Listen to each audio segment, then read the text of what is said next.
So the icebreaker, I want you guys, in maybe the small groups that you're in, if you're not in special ed yet, but you've had like someone work with your child, I know some of you guys have some real young ones, if you will think of 3 adjectives of like someone that's worked with your child, what are 3 adjectives of an effective team member? Describe someone that you like. I mean, if they're in school, great. What describes them? What is it about them that you really like about them? And if they're not in school, then anyone that they see, a therapist, even a doctor, anyone. And then share them in your group or your partner, and then be ready to share them with the group. And I think and then pick your favorite one after you share them with your partner, and we'll list the favorite ones on the board. Okay, go ahead and share. 3 adjectives. The perfect special ed teacher right here. Yeah, no, all right.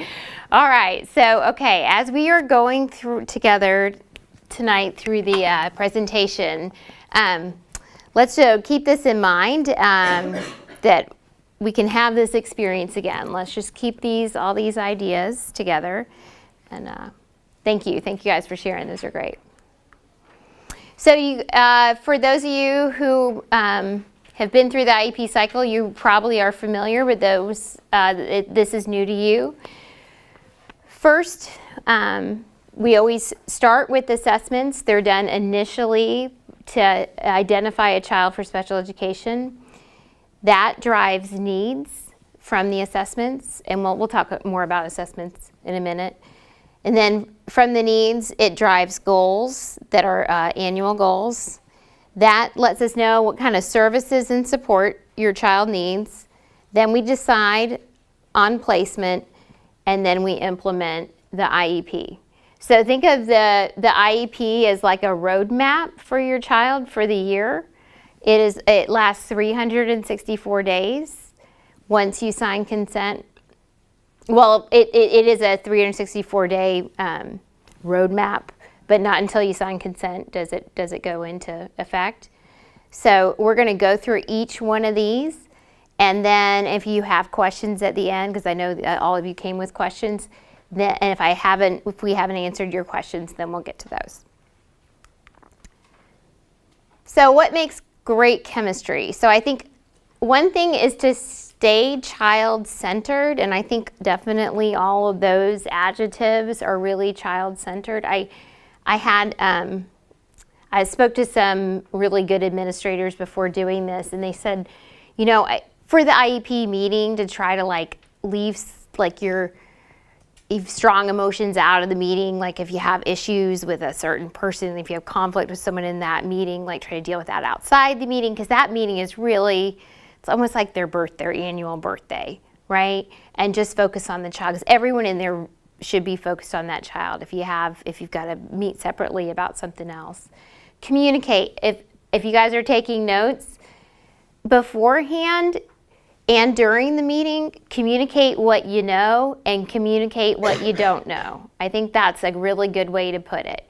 So both questions, what you have, so if there's things that you don't know, don't be afraid to share them. Don't be afraid to ask your case manager beforehand, hey, these are things that I really want clarified during the IEP.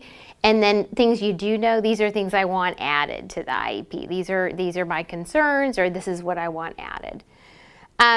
Assume best intentions. These teachers are working really hard. There are very rare cases where people are purposely not trying their best.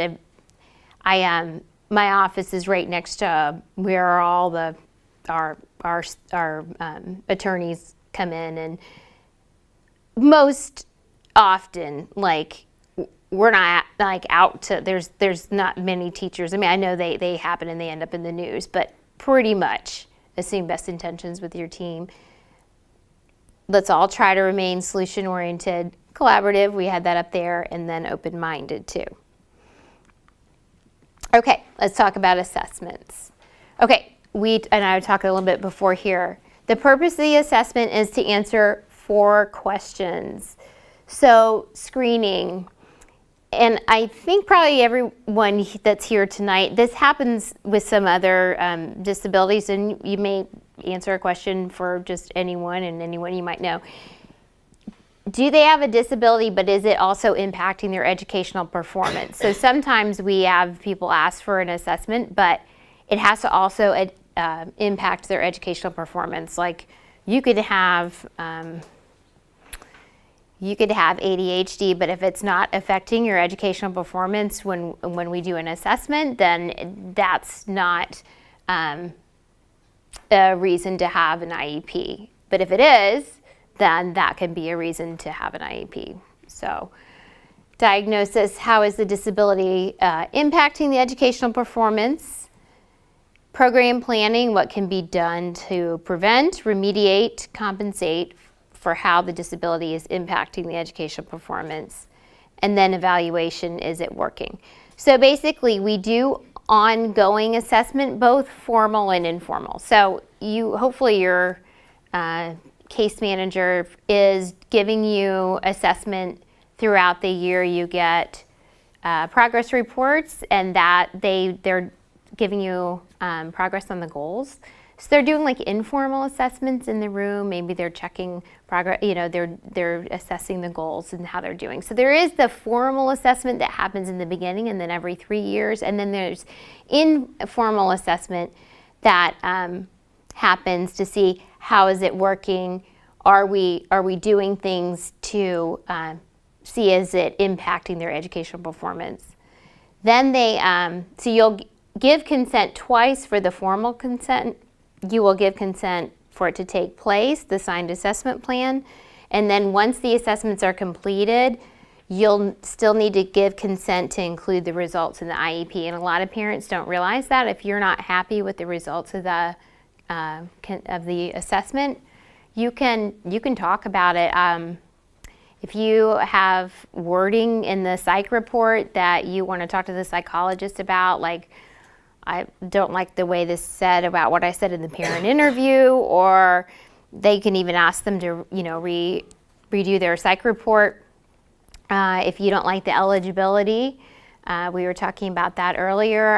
I at least in my district, we are open to OHI for Down syndrome as opposed to intellectual disability.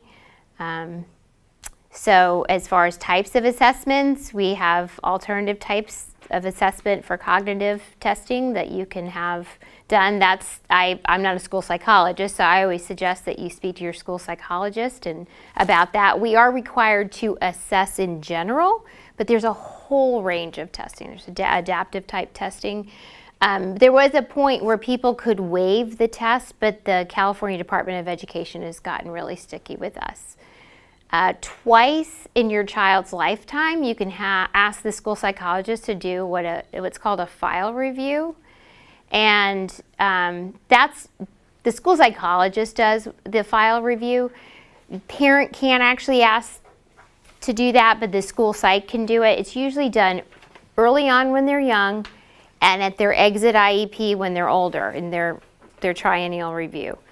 That file review is technically they open their cumulative folder and they review all their assessments. It's done in the beginning because you bring in all their information of when they were born and they're from their doctor and things like that.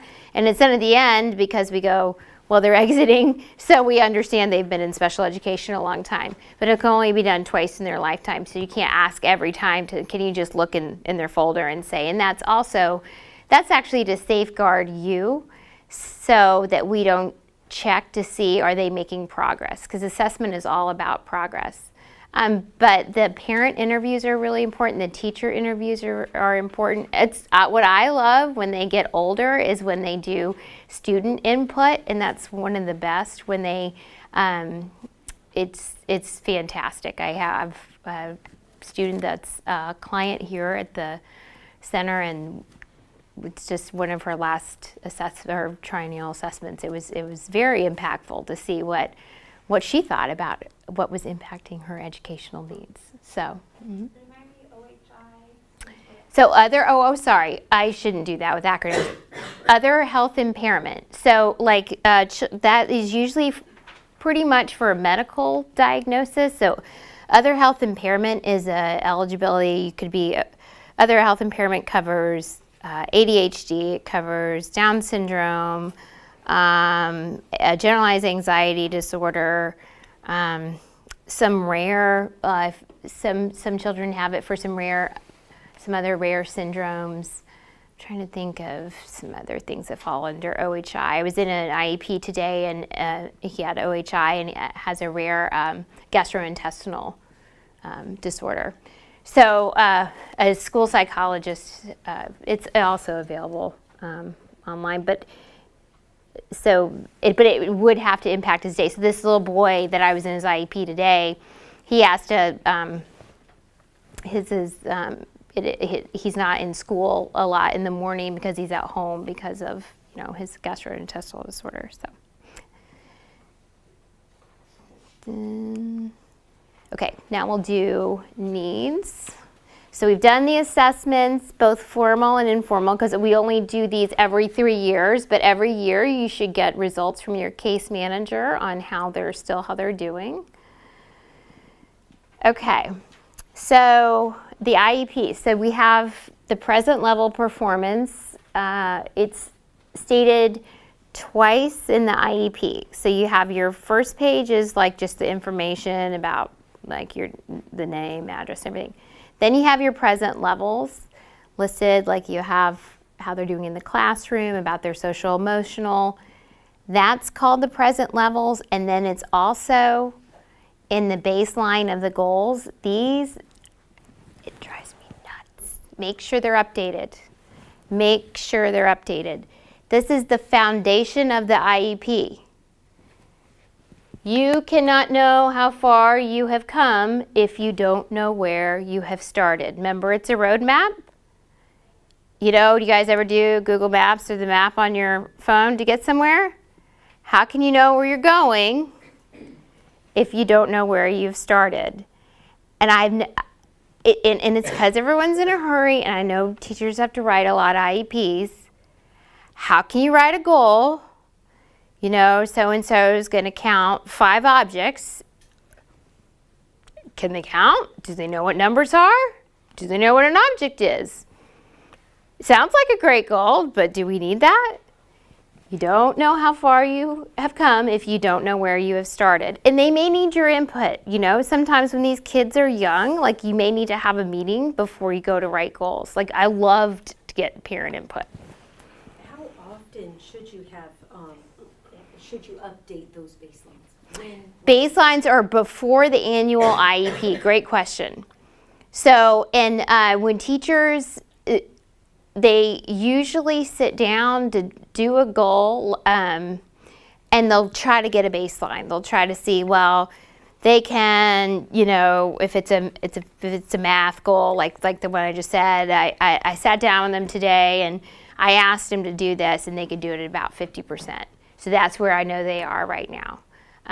If it's reading sight letters, I gave them this sheet and I asked them to read the letters on it, or I did flashcards with these letters. Or if it's adaptive PE teacher would say I tried to roll the ball to them 3 times and they caught it once. Or you should hear some type of baseline. What about progress reports? Let's say you have an IEP before the annual, like in the middle of the year, or let's say you have 2 or 3 or whatever, because you want to know where your child is. When you have those IEPs, should they have redone those baselines? So the law says that you wouldn't redo the baseline of the goal, but you would have the progress on the goal. So the law says you have to receive progress every time your school sends out a report card. So some schools send out a report card at the trimester, some send them quarterly, some send them at the semester. So the law says you have to receive them every time the gen ed receives a report card, you have to receive a progress report. Can I ask a question? I have a 20-year-old with Down syndrome. Mm-hmm. So I got really upset every triennial because they would put timing on the testing. And my son, even the teachers knew, he was at a higher level, but the testing, they would stop it before he had a chance to finish it.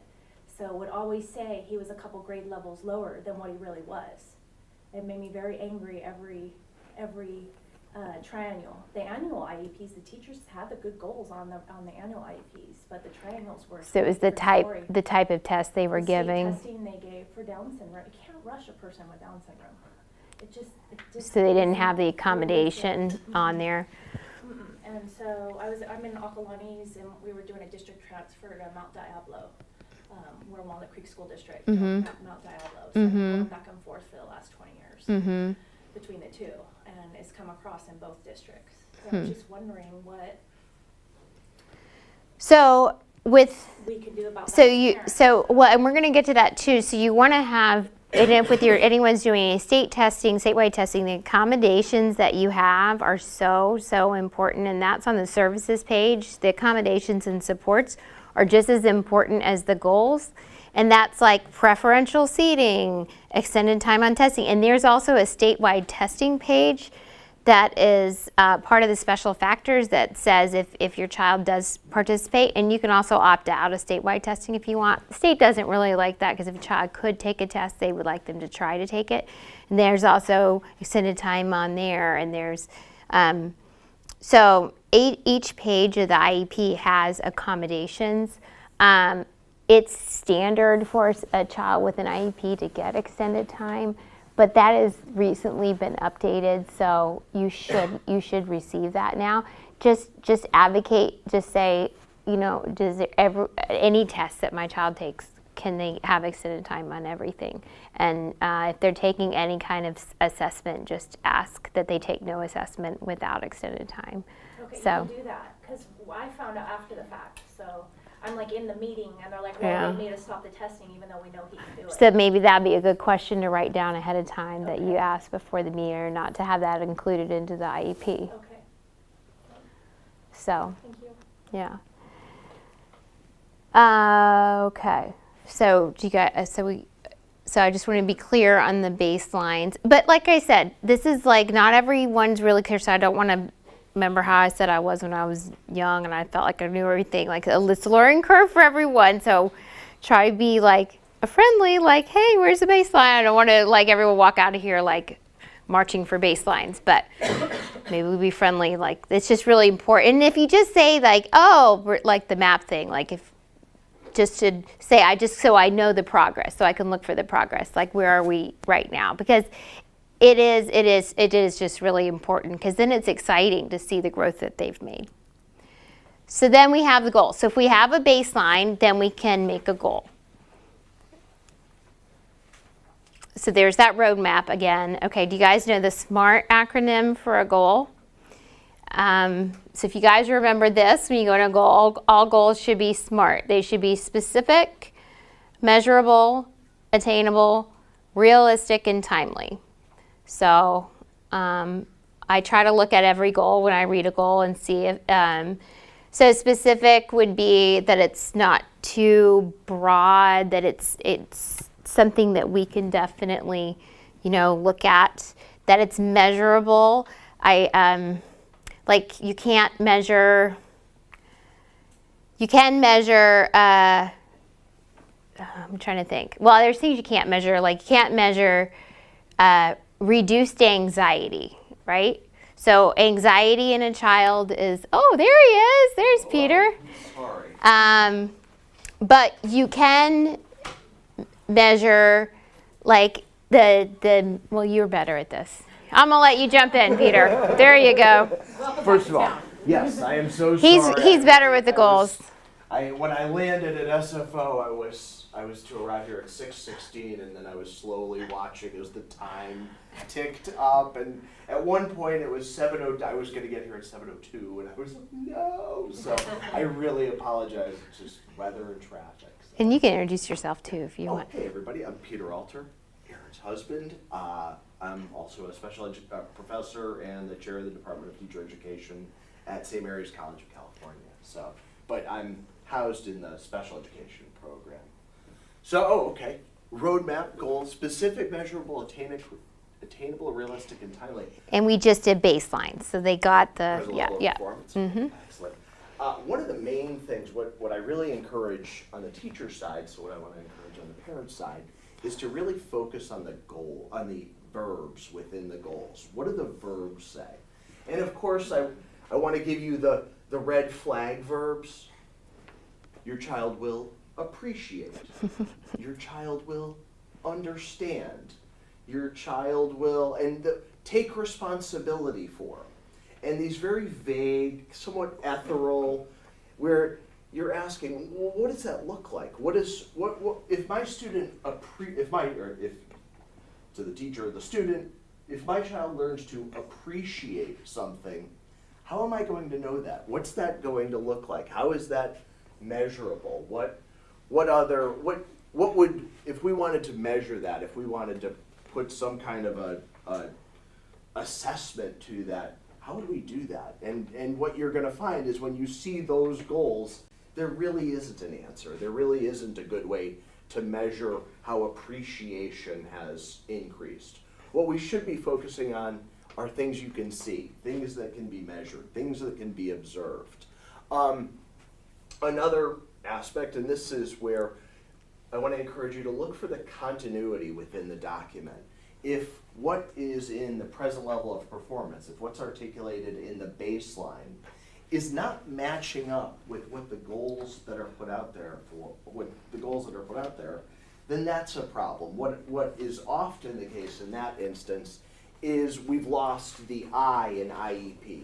You're getting somebody else's goals, most likely. And you know, that's something that happens. Very often teachers moving through and trying to complete the paperwork, and sometimes it's easier to get this goal in there even if it's not a great fit for the specific student. So watch for continuity from the present level of performance to the goals that are articulated. You're going to be looking for goals that are both functional and relate to life skills and are also related to academics if that's appropriate for your child. So make sure that it rings true for you. Not only should it resonate with the present level of performance, it should resonate with you and what you know about your child. Do these things make sense? Are these goals attainable within the year? Is this in the next 365 days? Is it realistic that the child is going to move all the way to achieving this goal? And to that end, another beware would be the repeated goal. If a goal is showing up in multiple years, a goal that you went over last year is still on the IEP this year and hasn't changed, something's wrong. Something needs to be changed with that, because if we're continuing to recycle goals, that means your child's not attaining them. And if your child's not attaining them, well, what's going on in the classroom? Because at the end of the day, and I'm sure you probably said this, but I'll repeat it, so, is that you could have the most perfect document in the world, and you could have the most beautiful IEP ever, but if it's not implemented, then it's really worthless. So to also be thinking, what would this look like? What is this going to look like on a day-to-day basis? And teachers are humans with limited time and energy, just like anybody else. Is this something that a teacher is going to be able to deliver on? Sometimes I've found IEP goals that you've almost outsmarted yourself by being so clever with this. A teacher's been so clever with this goal, but then you say, well, could you actually put this into place? Well, no, it's not very realistic. And then timely. Does it match with the adaptive behaviors and the expected behaviors of your child? Does it have a goodness of fit? We want to focus on integral skills. That word integral, I want to come back to that because we want to focus on the most important things. That comes with prioritizing, and that's where I really want to give you agency. It's your voice gee, we're not covering this skill. And to me, as the parent of this child, this skill is really important to me. So how can we make that a part of the IEP? How can we make that be what I view as integrated within the process? So functional skills, reading, behavior, those are all things that you'll want to see on it. Yeah, I know a lot of you guys had questions on the less restrictive environments, and that's been a lot of my goal and my position.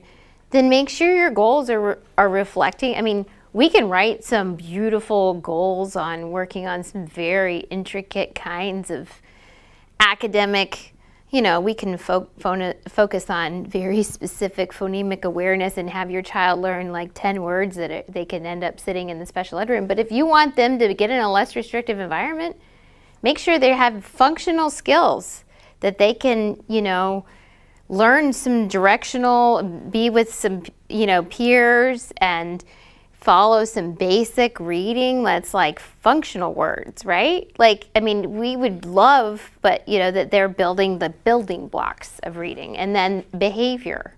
Like, behavior is the number one thing under IDEA that will get a child back on the scale. And we'll kind of look at the continuum of environments, but make sure with under behavior, social, emotional, social skills. So because there's all these goals available online and on the web, you can get these they're beautiful goals, but I know Jennifer's going, yeah. I just want to emphasize this so much because we see so many little specific goals, and then what happens is you have the teachers will say, well, we need to work on their goals, and we're doing goal work, and you have like the aide and the student in the corner of the room working on goals, and I'm always like, but actually, first of all, they become this sort of island in the classroom is how we talk about it. But we want goals to be worked on all day, every day, in the context of the classroom, especially. And not every child is necessarily the right fit for a general education classroom, but that's where we try to go. That's where we look at for least restrictive environment. And so if you're looking there, you have to have goals that can work there. We don't want them to be pulled out all the time in the corner working on their goals. Right.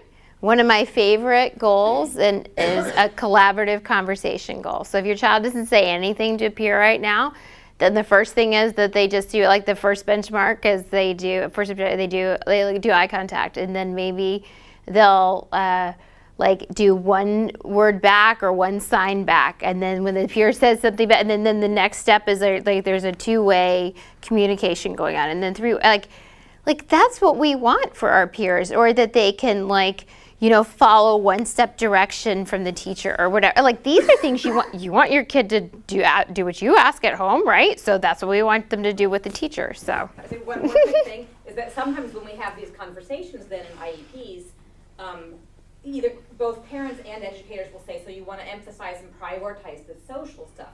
And it's not about prioritizing anything over anything else. What we want to do is provide those sorts of interactions and foundations to allow academics then to come in. Because let me tell you, if a child is interacting with another child and is able to sit at the circle for 10 minutes instead of the 2 that they were before, whatever it is, they are going to learn some academics. My friend Preston at the Kentucky Department of Education wrote this great, and I was looking it up on my phone to make sure it was available. If you looked up my brother Daryl and then put in my brother Daryl special education, you get this really neat little, I guess it's a poem. So he writes, my 18-year-old brother Daryl by Preston Lewis. Daryl can now do lots of things he couldn't do before. He can put 100 pegs in a board in less than 10 minutes while in his seat, but he can't put quarters in a vending machine. Upon command, he can touch his nose, shoulder, leg, foot, hair, and ear. He's still working on wrist, ankle, and hips, but he can't blow his nose when needed. He can do a 12-piece big board puzzle and 100% accuracy in color and Easter Bunny and stay in the lines. But he prefers music, and no one ever taught him how to use the radio or a CD player. And on and on. So it outlines all these goals that are well intended. I'm not. This is not pegboards are not a red flag. It can be the beginning of fine motor skills, but what we want to see is that progression of more generalizable, more functional skills. And so to ask what is that going to look like then, and how is that going to help my child spend more time in a less restrictive setting? And again, I'm sure being redundant, but to constantly ask that question, how is this going to make my child more successful?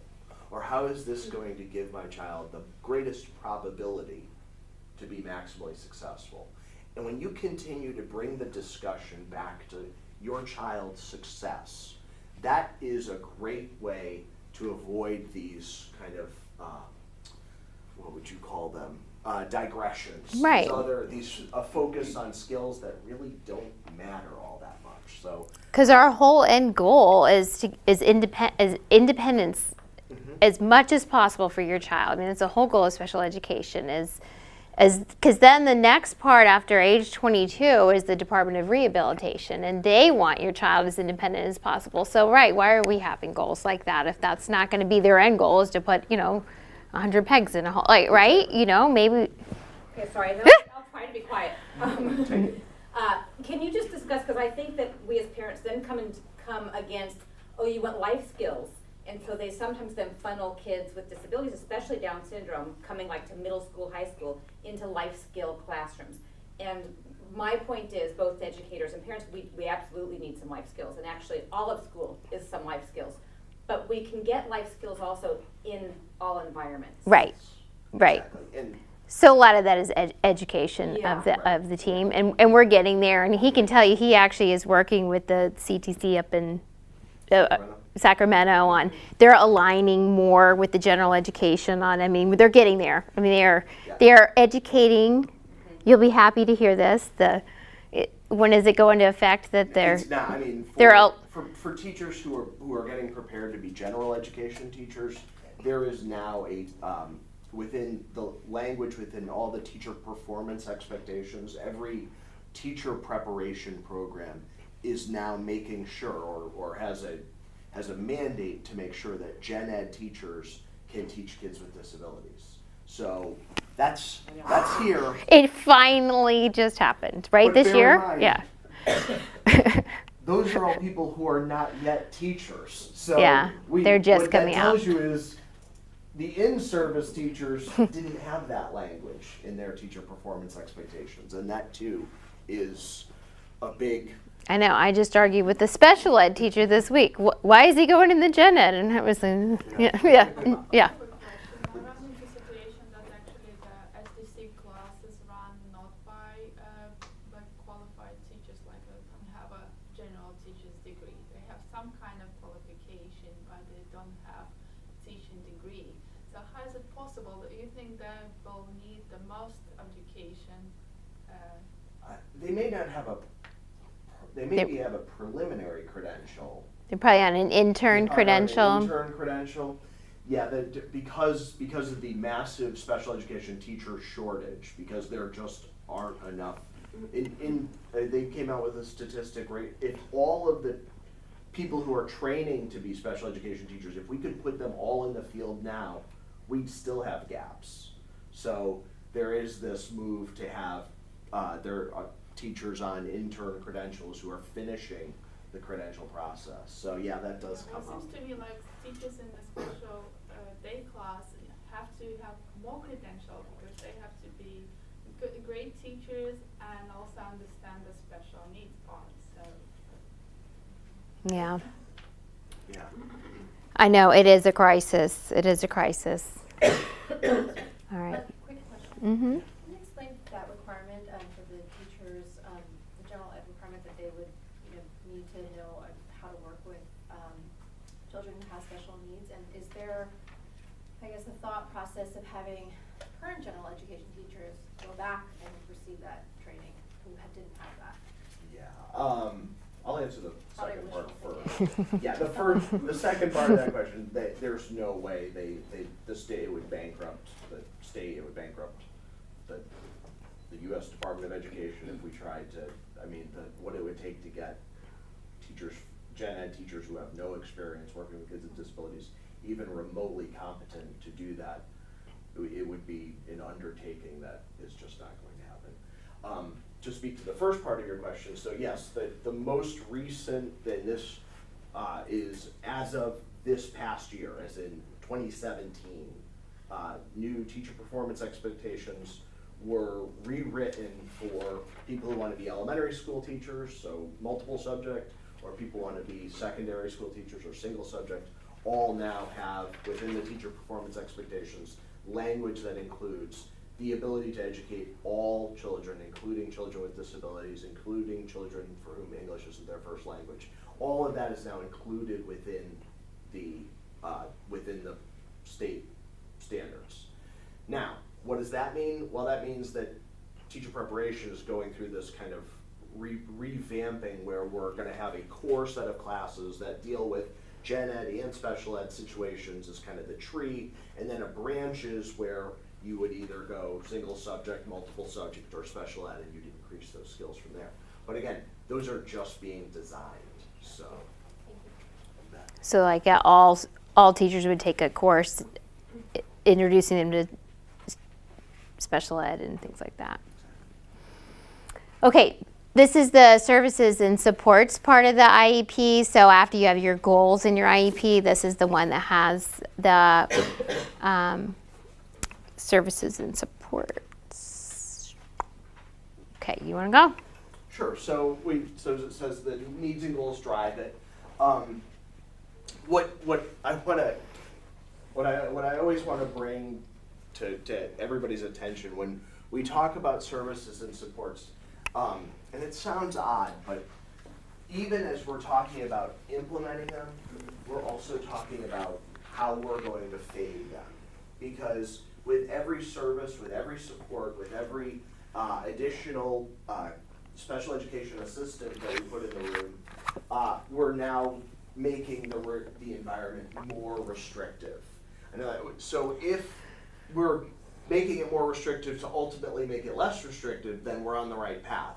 But if we're putting things in place just to put them in place or just as a kind of crisis stopgap measure, then we're really doing ourselves a disservice, because as soon as we put it in, we want to be thinking about getting it back out, or we have children who become dependent on those supports that eventually are going to go away as the child ages out of the system. So accommodations, just to differentiate, accommodations are things that are adjustments made to the curriculum but don't modify the content. So it is things that do not change course expectations or content. So if it doesn't affect the end, what is being taught, then it is an accommodation. If we are changing what's actually being taught, then it becomes a modification. So we see in accommodations things like extended time, preferential seating, note-taking, shortened homework. Modifications would be alternative assignments altogether, different ways to evaluate. In other accommodations, I would also look for more frequent assessment. So that's another thing that I want to draw your attention to, that if these services and supports are going to be put in place, well, actually, let me put it to you this way. Here's how I think about services and supports. I think about it in terms of 4 questions, okay? And I think these are pretty useful questions that you can pose to teachers. Question number 1, what are my child, your students' most predictable obstacles? Where do we know he or she is going to struggle? So let's predict to prevent. Is it within transitions? Is it with academics skills or academic tasks? Is it with a certain person even? And sometimes it does get personal. You know, there are personalities that don't mesh together, so let's take a look at that. So what are and I'm going to use this word, it's not my favorite word, but I can't think of a better one. So question number 1, what are the predictable failures? Where could this go wrong? Okay. Question number 2, what are the simplest things we can do to prevent those? How can we keep those from happening? And I like to also apply the who. Who could possibly do something to help prevent that? At that point, is there a classroom assistant that would be something that they could step in and prevent the predictable failure? What can we look at the content and how and what's being taught? Can we look at where do we need to change the environment or give an opportunity to kind of pull back or have a little bit more of a separated setting. Who, what, where, when. Being sometimes call it being a behavior detective. So you're looking for patterns of behavior. You know, we have a 17-year-old that if you ask her to do something right when she wakes up, you are going to get a very snarly no. So we know enough not to ask Betsy to do anything first thing in the morning. Being aware of those things, being aware of physiological things, hungry, angry, lonely, tired, all the things that can serve as triggers. So You guys know that acronym, the HALT? acronym, Yeah. hungry, angry, lonely, tired. Those are times when kids have those behavioral meltdowns. So, you know, feed them. Common Comfort ones you should probably have on your child's IEP, prior notice of a fire drill. They may need to know when a fire drill is coming at their school, and they may need to have someone with them, or whether they need headphones, or they need to get taken out early, or they need to get told it's coming. They need to have on their accommodations and modifications, they should have the case manager consults with everyone on the team. That's on there. They should, another one that's, what else was I thinking when you were talking, you were saying that, another when and where. Oh, like there was a kid that was gonna have to go to a more restrictive environment because he was in the high school and he didn't like the noise of changing of classes, and you're really busy when it changes classes, and it was the noise of both the bell and the, so we put, he changes classes 5 minutes before or after everyone else. Yep. That's an accommodation. Right. And he had a hall pass, so we knew, and everyone knew what. That's a simple accommodation, something like that. You can do, extra time between classes. That's very common in children with Down syndrome because it takes them a little bit more time. So extra time in between classes. You can have accommodation for PE, for dress. You can have so extra time in the locker room. Always interested. Yeah. Not being ready, dressing for PE. Yeah, so there's all kinds of things like that. I never thought of that. So that's a transitions one too. So I'm trying. There's I have put peer buddy support up there for on the accommodations. I mean, you can do access to peer notes and tests. I mean, extra time. There's a lot of common ones because they're on the drop down one, and case managers like to put the common ones. But be creative with this. So those are some ones that I like to see on these. Okay. Wait, Oh. the other two questions. So what are the predictable failures? What are the simplest things we can do to prevent those? Now we get into implementation, and this is often where the rubber meets the road because, again, you can have the most perfect document. So question 3, how will we make sure this is done consistently? And very often, that what happens within the meeting doesn't get translated to what's happening in the classroom 2 weeks later. You start with the best intentions, but it doesn't get maintained. So how will we make sure this is done consistently? How will we make sure these services and supports are always there? And then finally, how will we know if it's working? If these services and supports are not the correct services and supports, if they're not preventing predictable failures, if they're not able to be implemented consistently, then they're useless. Get them out of there. Get rid of those. So those 4 questions can often guide more effective implementation of the services and supports. All right. Now placements, big question you guys had tonight.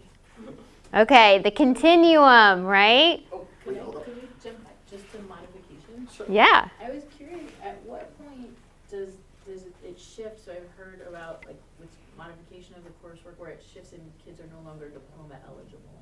You don't have to discuss that until middle school, like high school, right, beginning of high school. Yeah, all modifications you want. And Now sometimes they will different- talk about grades, like you get like 1s, 2s, and 3s in elementary school, and the gen ed teacher was like, go crazy. But you don't have to have the discussion of diploma track until you get into courses and and is it I It's wanna age say 14. 14, yeah. Yep. So at age 14 is when you start to push this. What will the end result of this be? And if that's not an end result that you're comfortable with, what can we figure out? How can we figure out to get to an end result that you are comfortable with? So what will And then you would have to like pass like algebra without modifications. Like, so you could have like all the accommodations you want. So it's equal access. And you have like extended time. They could do less problems. They could, so as long as they're showing mastery of the material and things like that. But as soon as we modify the content, you're not doing full algebra anymore. Does that make sense? So algebra is one of the courses that kind of trips it, but they could take it once, they could take it twice, then they could do an algebra recovery class. I mean, we've got some students, no one says you have to graduate on time, right? Or not take it more than once. So we have it, it's there, and we're willing to have this conversation. So, and you don't have to make the decision at 14, and we can keep trying, and it may change then again. So it's not a end all. Mm-hmm. Can I also just add that if students do get their diploma, that has different consequences after high school. When you complete high school, if you have a diploma, that changes what services and programs you might be eligible for versus if you have a certificate of completion. There's some slight discrepancy in different districts and different programs, but a lot of what we call transition programs post-high school, they have to have a line in the sand for what makes you eligible for their program. And typically the line in the sand is, if you did not get your high school diploma, we'll take you, we'll help you.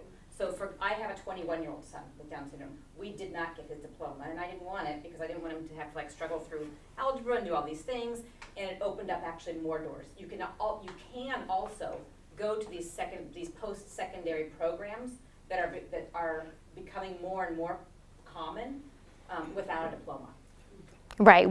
And then if you do get a diploma, we have to send you a prior written notice and your IEP ends. Done the day you get your, yeah. Yeah. Can I ask a related question? Mm-hmm. If a child technically fails the grade, like they got all ones or whatever it is to fail, can they still pass to the next grade, or do they have to technically pass? You know what I mean? Does that make sense? So with an IEP, so I have to let that be an individual decision. It depends on the amount of minutes on the IEP and the amount of time you're in the gen ed and things like that. Right, and there isn't a cut and dry answer. This is where we get into the discrepancy in which takes precedence, the individual education program or the core content curriculum. With regard to what federal law says, it's that the child is making adequate progress towards the curriculum, but doesn't have to meet content standards for grade 5 like this. However, how the school will mark that or grade that or track that, with ones, as you said, seems to In be special ed, right? discrepancy. You don't have to have the standards, and it's typically an IEP team decision. I will say, I know we're not in the business now of doing retention in California. I will say I've seen it though help in the area of inclusion in the younger grades, typically around kindergarten, and for it just because of catching up more towards the area of systems and routines. If a child is still struggling, I actually fought for it last year in my district for a child, but a lot of the team members were on board too, and because the child was right towards the end of the year just finally getting it, and then kindergarten was going to be over, and it was first grade was going to be really hard, and the district was no, we don't retain in kindergarten, and it's ended up being a really successful year, but that was a unique case, so I don't know. I really don't want to answer per the. I don't usually see gen ed report cards because I'm the special ed field. So I don't know how it pertains to the report card. That would be a student services question. That's a good question. Okay. So placement. So we have the continuum with the regular ed classroom, then with consultation, then with the regular classroom with supplementary instruction and services. That would be like push-in. The resource room where they're pulled out for a little bit for specialized academic instruction. You can be a resource student. Do you know how much time you can be a resource student? They don't like to advertise this. 49% of your day you can go to the resource room and you still be a resource student.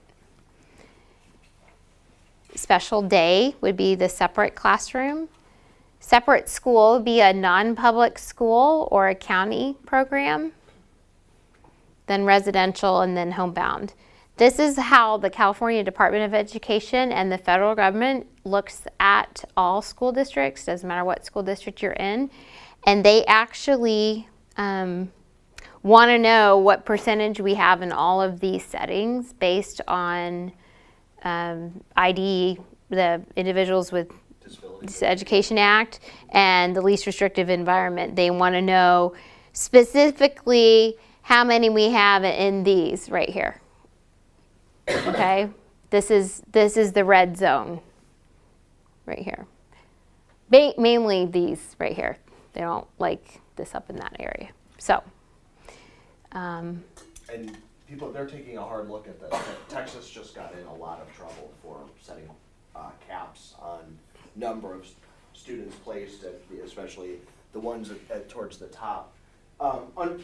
They were trying to be economical or whatever, but they weren't meeting the needs of their students, and so they're now in a big mess because of that. So yeah, so asking and so for you as the parent, what you're at, where and why? Show me where, show me why. Tell me what is the reason for this level of restrictiveness or this lack of restrictiveness? Where is a good fit? And then although it can be logistically challenging, can we try less restrictive settings? I think it's a very reasonable question to ask. What would spending more time in a general ed setting look like? How could, and again, going back to those 4 questions, what would be the predictable failures about more time in gen ed? What can we do to stop them? How can we do it consistently? How would we know if it's working? So asking those questions and truly asking, not in a, what can you do for me kind of thing, but rather tell me why and tell me why this is the most appropriate placement. now what I've found is on teams, if a child, especially if they've been there several years and they've gotten used to the routine, say of a special day class, and then you request inclusion, which is fine, it's a really big jump to go down here. So, like, I've helped families get to the resource room and then to here, and then usually like this is a really safe zone with being in the regular classroom with lots of support, and that's about as that's great. That's inclusion, right? It's really hard to go here because they're like, oh my gosh, there's nothing. It's really, really, really hard. It would be like, Well, you're skipping a bunch of steps. exactly. We have families that ask us, they don't even have an IEP yet, and they're asking us to go to an NPS. And then we, like I said, we're looked at by the federal government and then the California Department of Education, and they go, why didn't you try? Why didn't you even do a, evaluation? So these are here for a reason. Like, this is, A continuum. yeah. So we try to just to make the child comfortable, because if they've been on one of these settings, and our time frame, we keep track of where we've tried all the steps. Like, I'm even saying 6 to 12 weeks, and then if they're doing great, let's meet again and let's keep going on the ladder. But let's see how it's going, because it's like jumping in the deep end to just throw a child all the way. So when I know a lot of your questions were about inclusion, and so let's think about where they are on the continuum, and then make your when you're in that meeting and say, like, this is kind of where I think I want to go next, and make sure you have the right supports in that setting. Okay, implementation. Sure. So this is where it matters, putting it in place and making sure it's working. Legal obligations, a legal obligation to a free and appropriate public education, and really, and again, if you said this, I'm sorry. When we presented that wheel of that we're using to kind of move around the IEP process, this really gets into the idea of, and this is how we talk about it. So assessments tell you the needs tell you the goals tell you the supports and services. And based on that chain of things, assessments, determining needs, determining goals, determining services, that gives us an indication of where the student can best receive a free and appropriate public education, looking at those 4 factors. Constantly moving towards the best possible environment, which is the least restrictive environment, which doesn't necessarily have to be general ed, as you were saying. That's exactly right. It's where the child can be maximally successful with the maximum amount of time with non-disabled peers. Progress monitoring, and this is again another one where you as the advocate for your child can really say, okay, well, let's talk about, if the annual goal is this, what are all the smaller steps that would go to reaching that goal, that would go into reaching that goal? So what will lead up to that? And often these are expressed as short-term objectives. So what will they be able to do in the next 8 weeks, or even shorter than that? And again, how will you as the parent, because this is also about that communication and collaboration opportunity, how will you know? How will that be communicated to you? What will that look like? How will you know ongoing progress? And again, this is where the we jump past the document and we look at the process, and we look at the relationship that you build within the team. Yes. On progress monitoring, that is one thing that the school that my daughter belongs to, Brentwood Union School District, they don't want to do the short-term benchmarks. And their reasoning is because she's in a general ed environment. So if she's in general ed, she can't have the short-term objectives, which I think she still needs them. Because it already, or I have seen that the goals are passed, but then they don't call an IEP. They just wait until the annual comes up, and then we talk about goals. They never told me, and so anyway, I've learned this year. Now I'm calling all the IEPs and asking, okay, where is she? You know? That's very reasonable. Ask what are the smaller tasks that need to be accomplished to get to that annual goal. That, again, I think that you're handling it very well, and it's about that gentle advocacy and that gentle but ongoing, gentle but persistent advocacy. They don't like me. I bet they do. And technically, yeah, like I can see why they're not. I mean, Yeah.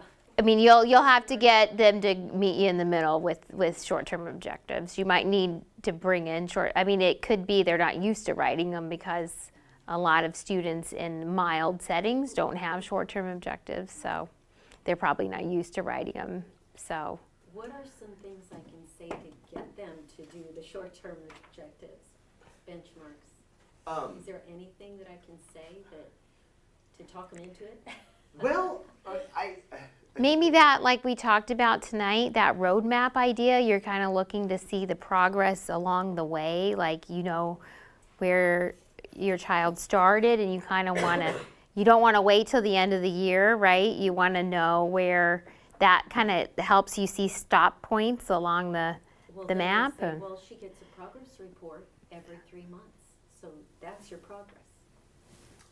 And that progress report is aligned to the To IEP the goals? general ed Okay. classes. Okay, then you say, okay, but in terms of being You don't get a aligned- progress report to your IEP?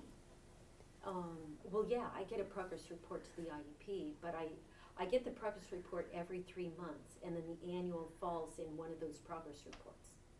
Okay, but on the progress report, Yes, your child, Yes. their goals are there? yes, Okay, so they are, okay, so, and they're saying, but it's just is it a number, are they assigning a number, or they do a letter grade, or how do they, what do they do to denote where they are in terms of making progress? it's pass or fail or, Okay, so it's just something. binary. Yeah.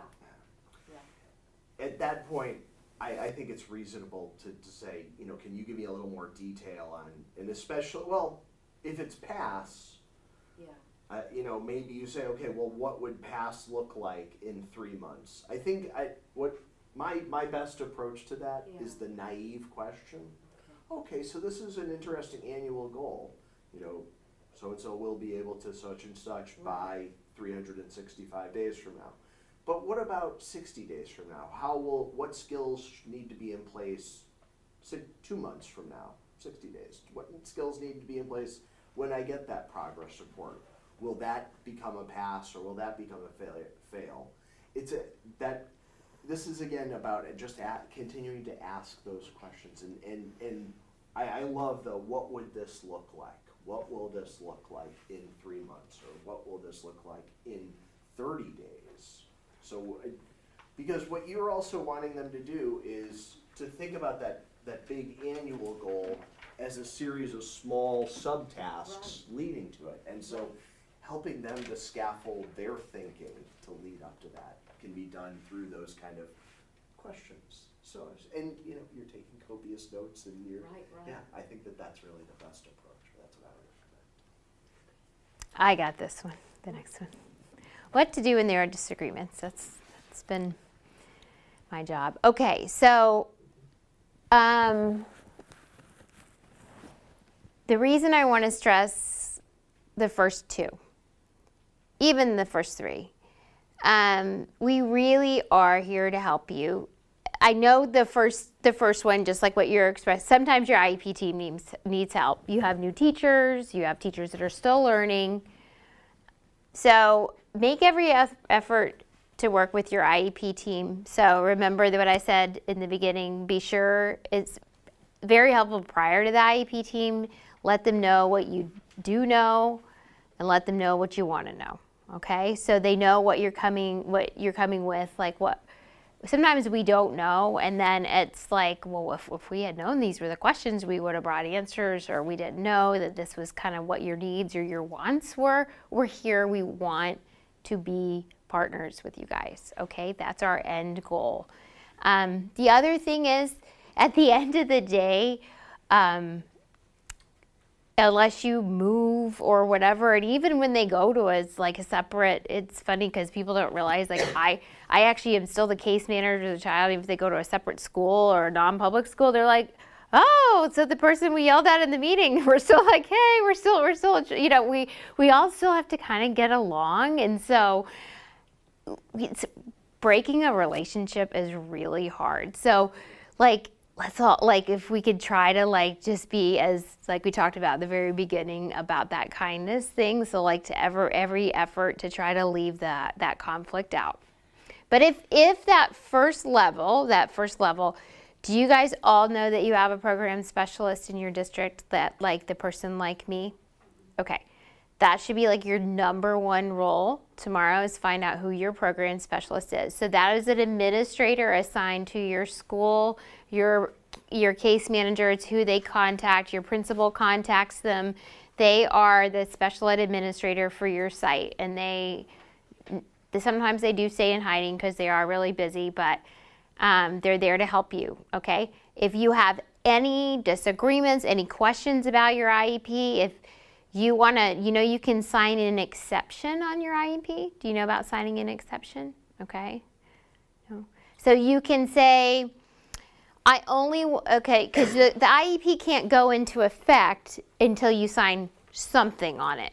So say you want to consider some, like you're really thinking on some of it, or you hated all of it, but you liked that the speech pathologist wants to get started. You can sign an exception, and you're going to consent only to speech at the time.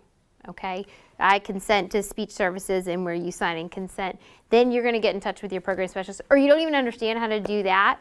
You're going to walk out of that meeting, and the next day you're going to contact your program specialist and go over it with them, and she will or he will show you how to sign with exception, or go over it all and redo the whole thing. That's what I do. I work with teams, I work with parents, and we're going to figure out a way to make it work. Mm-hmm. I have a recommendation for the parents. I would take the IEP home and read it before you ever sign it, because you guys have all the power. Yeah. And one time, they changed the word "and" to an "or." So they reduced his speech from, it was supposed to be individual and group speech, and they put "or." And then I found out they weren't doing the individual speech. And I said, "You're not in compliance with this IEP. We need to have an IEP meeting." And they go, "No, it says "or," and we are doing group twice a week, so he's getting it." So after that was in kindergarten. And I took the IEP home with me. Never sign it in the meeting. Look at every little dot and crossing T, and like take your old IEP and compare them. Yeah, and you can ask for very confusing and hard to read. You can ask for draft goals in advance too, so you kind of come in knowing what you're coming into. Proposed goals in advance. You could ask for a draft copy of the whole IEP if they have it ready. After you also, I don't know if we have a parent liaison in our district. I don't know if all your districts do. Ours is great. They also can help. They kind of are they're like an advocate. They're like a free advocate. They are not assigned to any school, any site. They work with our parent advisory committee, who are volunteers. They're paid for by federal funds, and they don't have any ties to, they help. I think sometimes SELPAs have those. So certain SELPAs you can go to. So we're our own SELPA. So they're yep. Mm-hmm. So ask about a parent liaison. You don't have to get an advocate, okay? And then if these 3 steps, so it's kind of like the same continuum of services, if no resolution, you should have an alternative dispute administrator. This is where, if in your procedural safeguards, which you should always get a procedural safeguards, you can go to mediation with your district, which is like free attorney. Think about this like free attorney, okay? Not having to get a lawyer. So mandated by law under your procedural safeguards at your federal and state law, we are mandated to go to mediation with you to try to resolve it. If we've not been able to resolve it every other way and you're still not happy, you will sit down with an administrator who has access to sit down with you and say, okay, like, we want to do everything we can to try to work this out. And I will tell you, when parents go to mediation, it is really a peaceful situation. Like, our parents are happy that go to mediation. Our parents, when we get to this point, I mean, it happens in my office, it's long and it's tedious and it's expensive. You've even been in my office when the attorneys are there. It's sad. I know it happens. I know some of you have probably had attorneys, and it may have been necessary at the time. I've met so many of them. They often have to have nonprofits just to be able to do what they do, because they hate what they do, because it's just a fight and it's a battle and the attorney's fees and it's ugly. And at the end of the day, they think the money wasted, hundreds and hundreds of thousands of dollars that's taken away from education funds, because so much goes to the attorney's fees. And then that's money that's not in our classrooms. And I'm not saying this, I'm saying this as a parent. You know, I mean, if it's got to happen, it's got to happen. But I'm telling you, the same stuff that happens here, I have not seen anything different happen here that happened here. He doesn't do anything different than happens here. That's what I've seen. And it's just all tied up. We got to have a judge come down from Sacramento, and it's back and forth, and they're like hours and hours and hours, and then it's money out of each pocket. And then what the attorneys have said back and forth to each other is sometimes at the end of the day, this isn't child-centered, it's attorney-centered. So that's what their concern is, and that's why they have to go into nonprofit work, is this doesn't become a child-centered process anymore. It's two attorneys with each other and a judge. So hopefully you win, but I feel like this is a much more of a, like, you know, you're taking a gamble with this because it's two people that maybe didn't know your child before you picked up the phone. So I encourage you, and listen, I hope the best for every family in this room, but this is just gets ugly. But, all right, that's that. Questions?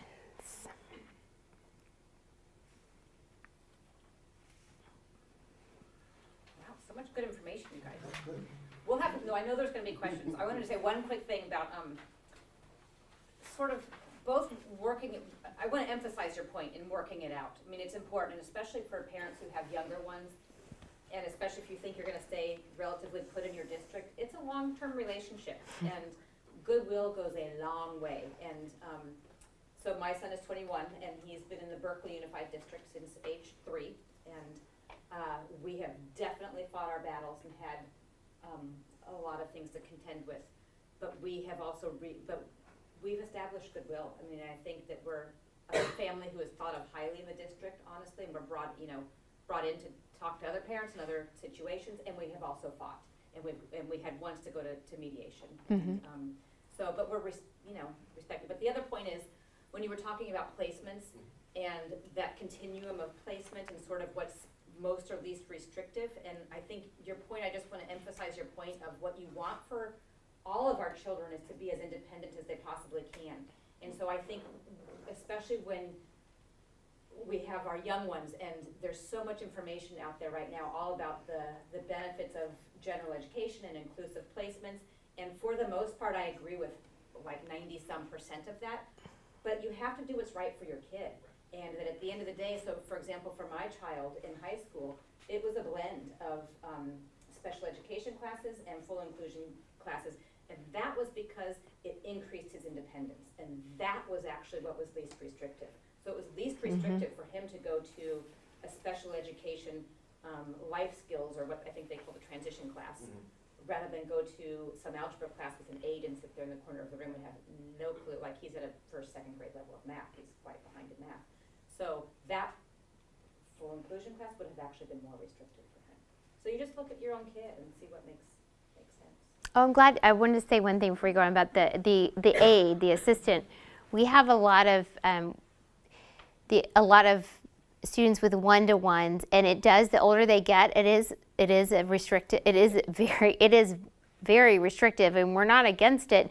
We've been able to fade one-to-ones, not by taking them away, but I do suggest a fade plan on your IEPs for anyone that has one-to-ones. And a very easy way to do a fade plan is you may be able to share your one-to-one with another student with a disability, possibly in a less restrictive setting, like the similar setting they're in, and be able to help another child.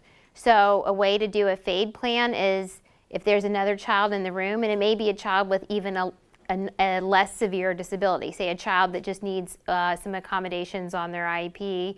So if your child has Down syndrome and there's a child in the room that has a specific learning disability, maybe they can share that assistant. So it just words different on the IEP. And so if you could ask them to do a trial for a week before you actually put it on the IEP. Hey, can we have this fade plan and see, can my child share it? And so then it's like a 2-to-1 assistance. It's going to make your child not require adult assistance as much, and it's going to increase their peer relationships.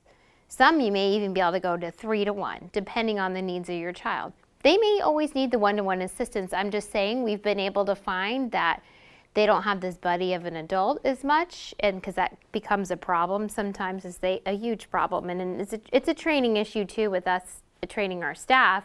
But if the adult's right there, and the FAPE plan can also be a distance thing too, but we found that, wow, they can share, and then we have this great thing of that more children are able to be in less restrictive settings because there's already an adult there and they can share them with someone else. We had the best high school SDC teacher in the whole wide world. When I came into the class with my son, he had a 1-to-1, and she said, he won't get a 1-to-1. Everybody in the classroom has to be trained with a behaviorist to work with him. Everybody's going to work with your son because he's not going to have one person following him around. And if the 1-to-1 is sick, everybody needs to know how to work with him. And we got really lucky, yeah. She fully included those kids. That's She's a awesome. Very, very, very good teacher. And this is anecdotal, I have no research to back it. I have concerns about 1-to-1s in general. Having an adult whose only responsibility is to pay 100% of their attention on your child sets up a really high bar and a really big expectation for the level of attention and the level of service. We sometimes start to refer to these as Velcro assistants because they're just constantly attached to the child. And it really sets them up to be less independent and then the 1-to-1 moves or is absent, and it's, that's a nightmare. Meltdown Yeah. because we've created this level of dependence. Because again, if we say 100%, if we, and this person is a diligent, committed to education, committed to their job, if we say 100% of your responsibility is this child, there's nothing else for them to attend. All they can do is pay attention to the kid and wiping noses and tying shoes and all of the things that you would want for, skill acquiring go away because there's an adult right there to do it for them, and they do it faster and it's easier and there's less chance of a behavioral meltdown and all of that stuff. He had the age because of the behavioral meltdowns, Mhm. and he needed one because he was bolting and hiding and swiping stuff and dropping under the desk, and Right. teacher couldn't get him until he got into that high school where everybody worked with him. Right. 6 months, no Mhm. more behavior problems, Right. and then he started learning, and he learned how to read 3rd grade level in 3 years. That's great, and that speaks to, that is the teacher setting up an environment that really facilitates, gives, again, the best possible chance for good choices, good behaviors, so it's great.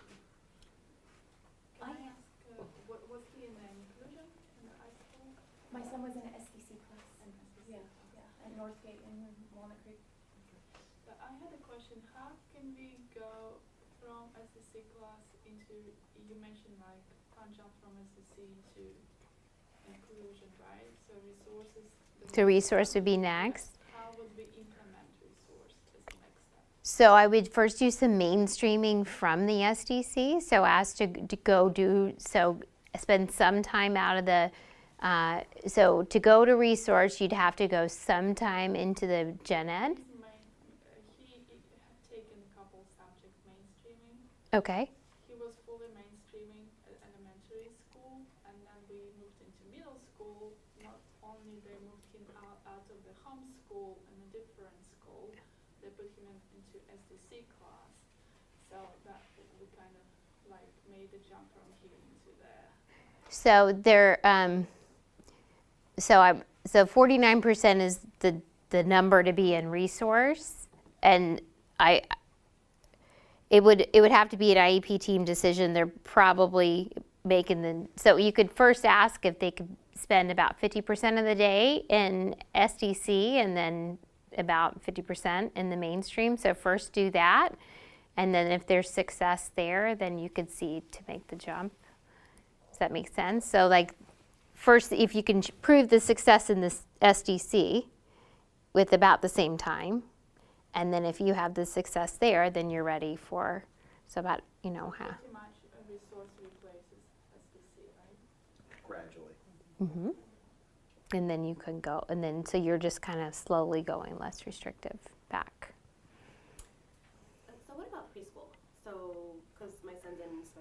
So we have 1 more year of preschool. How do we go about getting him into mainstream classes from there? Like kindergarten and stuff. I mean, but since he has another year of preschool, since they're so segregated and they don't really. Right, we were talking about, that preschool's really hard. So just start asking now at your IEP, say that's what you're interested in at your IEP meetings. And To have in mainstream Mhm. in the kindergarten classroom, or they have a transitional kindergarten classroom, but those are like kids that are already 5, but still it's not quite kindergarten. What Erin said about behavior, I would ask for lots of intensive or whatever level of intervention for behavior. Behavior is going to be the thing that kind of sends it right or sends it left. So that really, that more than anything, I think is what to work on if you can prioritize. Examples, like for me, it helps sometimes to hear some examples, like from that preschool kindergarten transition. So I'm thinking of things like amount of time they're sitting in circle time, or amount of like, is it things like that? Yeah, it can be that. I mean, the more so about the bolting, things like elopement, them running. Yeah, it's more those a are danger to yourself or others. But you also want be able to sit some. But so things, to me then I wonder, like with elopement, and it's not an issue for mine, but just is it possible to have a one-on-one aid that helps support with something like elopement and have it in that least restrictive environment? Mhm. Yeah, if you Yeah. And then, but thinking about how we can fade that. Right. Yeah. Most districts do require to do a one-to-one assessment, so they'll do an assessment to see if your child requires that. So they'll have a behaviorist do some like observations and checklists and data to see if, because we won't just usually. We may do a trial district staff to see, but then that'll be part of the assessment. So to see then if your child needs a one-to-one, or if maybe we just need to put additional classroom staff in there, which would be a little bit less restrictive. I love additional classroom staff. Right, because one of the other problems with a one-to-one sometimes is that classroom teacher kind of doesn't take as much ownership in it. Yeah, they don't get any training either. Yeah, first of all, the one-to-one doesn't really know who to report to, and then they also don't teach the child because they're like, they've got this little teacher. When that one-to-one comes in with no training, they get hired off the street. That's my current experience. So right now she does have a one-on-one, but it's more, she's not walking yet, so she can't elope in some ways, right? Right. But it's from safety kinds of concerns, so she'll pull things on herself. And I've talked to them about that. I'm sort of like, it seems like the teacher actually spends less time with her because they sort of are like, oh, she's already got her own little teacher. Yeah. So I've contacted the special ed administration in your district and ask, what are the options? This is where I'm heading. What are the options for the next grade level? What are the options for assistance? Will you work with me? This is what I would like. This is what I'm thinking, but I don't know what all my options are. Remember that open-minded thing? This is, but, I want to go. Water, only water. There's paper towels up there. And can I just share, as a parent now at 21 years into this process, right? So I had a one-to-one for my son early on, and he had health issues and elopement, so he still chokes. But anyway, that was sort of the main criteria that got us a one-to-one in the first place. And I will admit I was happy about it because I was like, okay, I think he's going to get more attention and more academic instruction, be able to kind of get more. In retrospect, I wish that we had faded before we did. We started fading towards the end of elementary at certain points in time, and then middle and high school a lot. But what was my main point? My main point was that you have to be prepared for failures, and you have to be prepared for to take a little bit of a risk, which we do really with all of our kids. And so, especially at high school, when Eli didn't have an aide with him most of the day, he would leave campus, and he would sometimes do things, but he was aware. It wasn't like he was wandering around. He was being like other high school students and ditching class and going to get a Coke and whatever. And so did I like it? No. And was it scary? Yes. And it was also okay, and it was him gaining independence. And so you have to kind of know where you can stand as a parent and let those sorts of things at a, to a certain degree take place. Well, that's so funny you said that. They used to be like other high school students. My favorite is the data that I'll get from one-to-one assistants, and it's like Johnny was during circle time was not sitting at the carpet this percent of the time, and didn't it talked out this much of the time, was wiggling, was touched his peer. So I'm like, hey, I'm coming the next day. I'm gonna sit during circle time. First of all, kindergartners are expected to sit like 45 minutes. Your kid is they're supposed to sit the number of minutes their age is. That's a typically developing peer, right? So 5-year-old, 5 minutes. Here they are, 45 minutes carpet time. I look, the one-on-one again got their little data sheet out. They're taking all this data on the kid. Every kid is wiggling, touching everyone, getting off the carpet. So-and-so's up, running around the room in circles. And they're like, see, here's the data sheet again. Johnny's doing all this. So if your child has a one-to-one, they're being looked at through a microscope. So there's nothing to say. They could be just as typical as the other kids their age, but you might have this big behavior thing that says and so they may be just acting like a kid. So now, dangerous behavior, now that is different. If it's going to impact themselves or others, then we got to really watch out for that. But this wiggly stuff, they're like, well, they can't sit still, and I'm like, well, I can't sit still during circle time, so well, it's funny. I did have a question. In my last IEP, the program specialist had mentioned that maybe my daughter would be better suited in another program within the school district. Can you explain about stay put and about what are the parents' rights for that? I mean, could I say, no, I want her to stay here, or what could I do?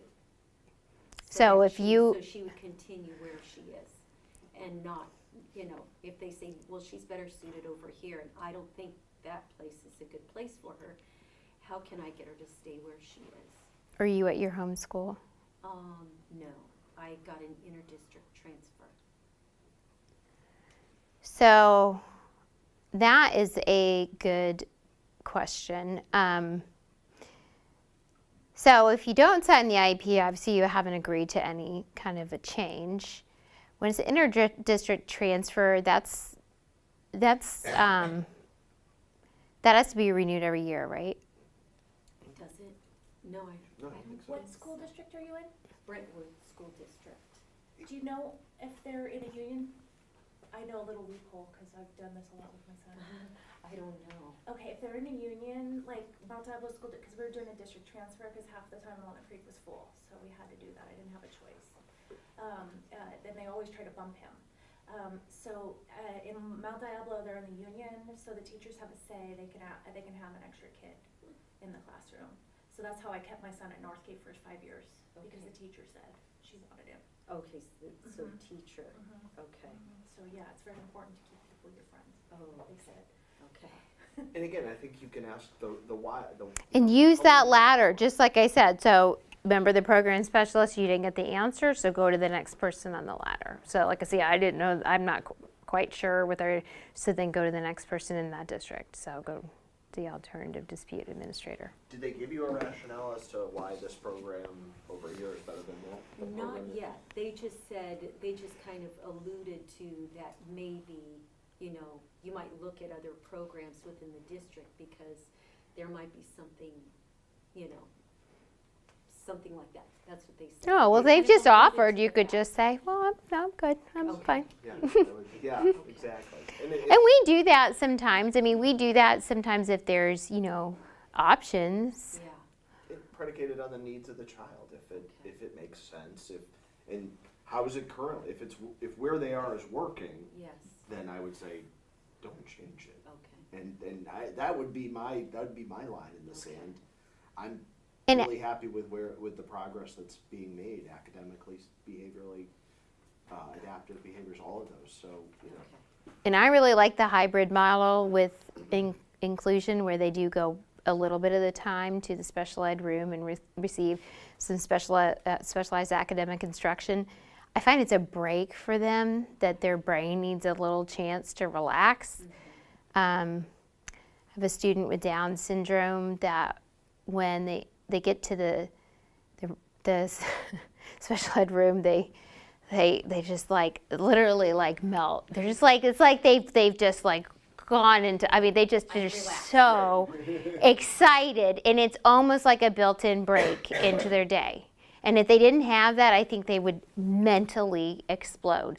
We call them we call a student a full inclusion student, right? But there is built-in times, and it's open to them all day long. And absolutely, they say it smells like marshmallows and looks like sun, or it looks like sunshine. That's the description. And that was in the triennial report. So I'm telling you that it's sometimes like more beneficial than you realize it's to have something built in like that. And we got a lot of improvement on just some like 15, 20-minute times in there of, sitting down and some individual and some group learning. So. I have a question about triennial assessments, specifically pros and cons of, kind of the IQ testing, specifically transitioning from elementary to middle school. So you can ask about alternative cognitive assessments, or if there's even a cognitive needed at all. So ask to speak to the school psychologist about what types of assessments you can have done. So they're not looking at eligibility, are they? I mean, not. Well, they're always going to be. I mean, they're always going to be. Every triennial, they are going to be considering eligibilities. I'll take on IQ tests first, since you mentioned it. IQ tests have a very limited usefulness. It's a snapshot of a child's performance on a given day. You assign a number to it. The number is what kind of fools everybody. Oh, it's got a number, so it must be very meaningful. But it doesn't lend itself to educational planning, goals, services. It's not correlated with any of those. If it makes the school feel better to do it, then I guess they can give the Wechsler Intelligence Scale for Children or whatever they're using, or the Woodcock-Johnson. Okay, but I would ask that the decisions be made far more in curriculum-based assessments, what your child's currently doing in the classroom day to day, rather than be married to these standardized, norm-referenced assessments. So I think it's a matter of emphasis rather than a matter of do this, not that. I would say emphasize this, classroom measurements, what's classroom assessments, what's going on a daily basis, or a weekly assessment, rather than these snapshot norm-referenced ones. Those are fine, and they can provide a little bit of guidance, but really it's all about what's going on in the room.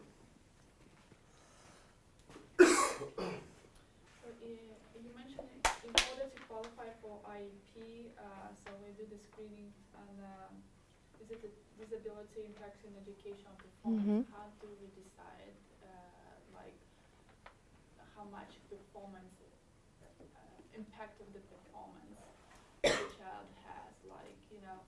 What are the standards for it? Like if he's not doing on his 100%, but he's doing on still getting C's or D's, they still think that he's within the normal range. So all the 13 eligibilities have different criteria. It's available in each online. It's available in the SELPA handbook for your SELPA that you're in. You can find it.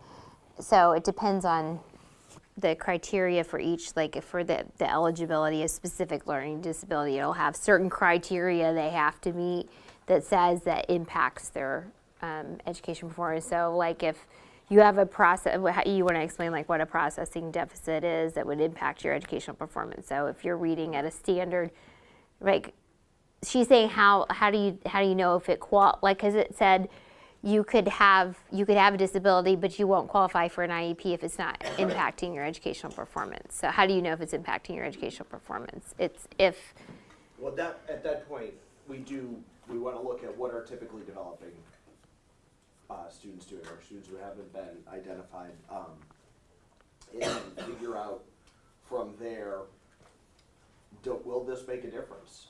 That's again, what are the things that we can do to make our children maximally, have the greatest probability of maximal success? So if it is a question, I guess it becomes a question of, should we do more if your child's earning C's and D's but is passing, so they're getting, but there's kids with C's and D's that have IEPs, right. for sure. My child is on part of a full plan, but it's a different child. And the one teacher raised the question why he should be on IEP, and the other was arguing that like he doesn't receive modification, he only receives accommodation, therefore he doesn't need to be on IEP. So we kind of had a discussion, and it wasn't clear to me, should I apply for IEP or not. So you can ask to see if he needs to be assessed. You can ask.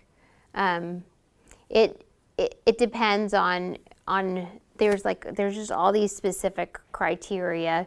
I mean, the 504 is a little bit less restrictive, but if the accommodations and modifications aren't enough, like if he needs some specialized academic instruction to help, like that really does fall under the school psychologist. And I mean, I don't know what the area of need is that he has, but I would get what the team you want is a student study team, or an SST, and that's a group of people who will, including the gen ed teacher, a special ed teacher, other related services, they all get together and review what's happening, and then with you collectively make a decision. It's a team before the IEP team. And you can ask for an SST, and then you can ask for an assessment. I mean, the district can refuse to assess, but they have to give you it in writing why they're not. But you can ask for an assessment after a student study team. Do it in writing if you want to have them assessed. Hi, my son is 4.5, and he's an August birthday. And at his last IEP, I mentioned I don't want him to go to kindergarten this fall because he's very delayed even for Down syndrome. He's not walking, he's nonverbal. And I got a little bit of pushback on it at his last IEP, and we said we'd touch base again around now, and we haven't done that yet. But I'm just wondering how much flexibility is there? And Absolutely up to you. okay, Kindergarten, State of California kindergarten's not. okay. And Absolutely your discretion. okay, would like TK be something? Because they were saying, well, he doesn't fall in the dates for TK. So Yeah, TK is weird. You have to be a certain age. It's the oddest thing in California. If you don't fall on the dates of TK, Hasn't that been trumped before by an IEP? Can't they still put them in? yeah, because you'll be in under an IEP. You can ask. I would call an IEP soon to discuss all this. So he turns 5.5 August 2018. Is that, am I doing the he math right? turns 5 August 1st. I mean, he turns 5 August 1st. Okay, got it. 5. Of this year. It's the oddest thing with Yeah, the. I think, you're right, most don't like to put them in TK, but I think it's been done. I think it can happen. Because I think the IEP takes precedent over that. So some people do, I know, and then some people choose to do like 2 years of kindergartens. They do like the first year of like an STC kindergarten, and then they do one thing less restrictive the next year, so that's another option. So you can also ask about that, so that they get 2 years of kindergarten skills or 2 years in the same kindergarten. So you can also ask that option and be written in the notes that, you know, but I understand your. Yeah, my older daughter is a June birthday, and she had a hard time in kindergarten, and she's fine. But I felt like if she's typically developing and being on the young side, why would my son be even younger and delayed? Why would I? Yeah. Do that? That makes sense to me. Yeah.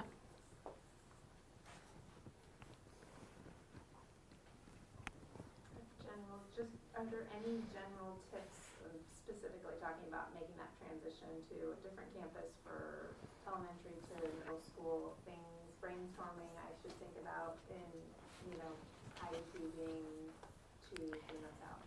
Have the middle school team as at least one person, if not, at least try to have the case manager come to the transition meeting. Have your student go for a visit at least once or twice to walk it. I'd say twice. Yeah. Yeah, I think preliminary visits and, Special ed students aren't always invited to usually middle schools have that like, that day where they get, so make sure you find out that date and that they can be included. Sometimes they need support for it, so I try to make sure that there's a support, because the assistants don't come back on that day by union law, so usually you can get an administrator to support them on that day so that they can be independent and not need a parent there for it. So do that.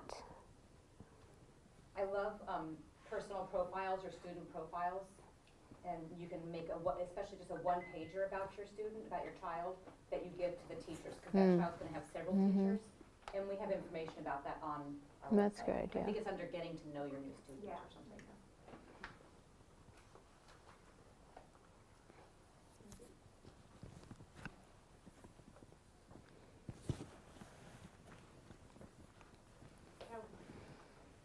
How much do medical issues impact the ability to be in a general classroom? What kind of YouTube been? So would medical issues impact him being? at that point it gets to be logistics, really. I mean, from the very technical standpoint, they should not. However, with the current system, is there someone with the medical experience to meet your son's needs? And you are a little bit at the mercy of having someone, getting to a place where that is available and feasible, so. Right, it'd be great if there's a campus where there's, nurses, and whether it's going to be part-time but the Holland case is a court case that was in California where there's a child with a disability that got to be included in the gen ed with, I can't remember what kind of medical needs they had, and they won. I don't know if they were on so look up the Holland case. You guys, thank you so much. You're welcome. So much important information. Yeah, thank you. It was great having you guys. Yes, nice to meet you all.